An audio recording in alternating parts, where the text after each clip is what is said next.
We think you have to transition to enhanced models. We recognize that the load varies with voltage. We did tests on individual loads to verify our analysis was correct. Renewable energy sources, they vary with environmental conditions.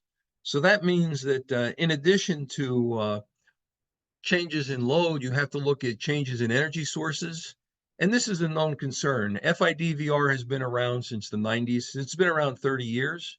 So if you want to guarantee that we can recover after a fault occurs, if you look at the models that I've got in today's load flow, I've got resistance heaters and I've got induction motors.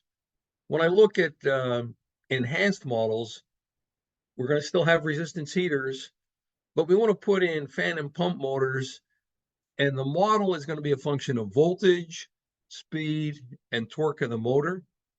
And we're going to put in air conditioners separate from fans and pumps. And once again, the model is going to have the model is going to be a function of motor voltage, motor speed, and motor torque. We're going to have to put in EV, electric vehicle chargers separately, and distributed energy resources separately. So the model is going to get a lot bigger. In the enhanced models, resistance loads are still going to be resistance loads. The fan, pump, and air conditioner models are going to change with voltage. We're thinking that there's going to be two models, one at 100% voltage and one we would use at 70% voltage.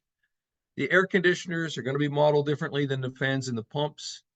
The battery chargers, they're going to be modeled as constant power loads.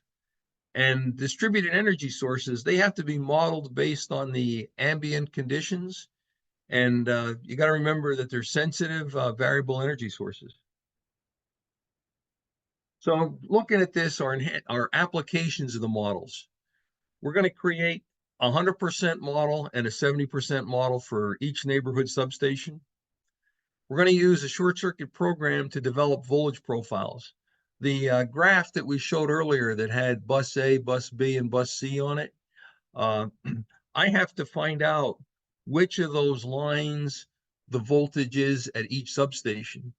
So what I'm doing is I have to place a fault at numerous places around the system and find out how a fault at that location affects the loads that are attached to neighborhood substations or supplied by neighborhood substations. So I'd use the 100% load model at any neighborhood sub where the voltage is greater than 80%. And I'd use the 70% load model at neighborhood subs where the voltage is less than 80%.